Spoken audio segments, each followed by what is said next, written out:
திராவிட மாடல்காரனுக்கு ஓட்டு போடக்கூடிய இந்துவே, உங்க வீட்டுல உப்பு இருக்கா? திருப்பரங்குன்றம் மலை மேல இருக்கக்கூடிய தீபத்து உள்ள தீபமேத்தலான்னு நீதிமன்ற தீர்ப்பு சொன்ன பின்னாடியும் தீபமேத்த விட மாட்டேங்கிறானே, உன் சோத்துல உப்பு இருக்கா?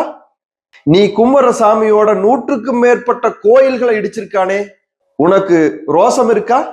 நீ கும்புற சாமிக்கு அர்ச்சனை செய்யறத கேவலப்படுத்துறானே, உனக்கு சூடு இருக்கா?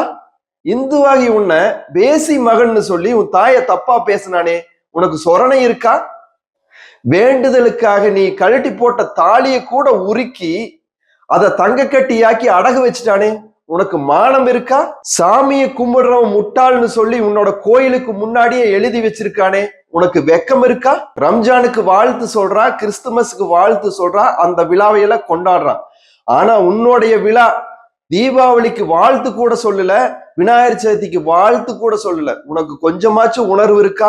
உனக்கு கொஞ்சமாச்சும் உணர்வு இருந்தா, நீ திங்கிற சோத்துல உப்பு இருந்தா, வெக்கம் இருந்தா, மானம் இருந்தா, சூடு இருந்தா, சொரணை இருந்தா, இந்த வாட்டி சிந்திச்சு ஓட்டு போடு. உப்பு இருக்கா தின்னும் சோத்தில், உப்பு இருக்கா நீ தின்னும் சோத்தில்.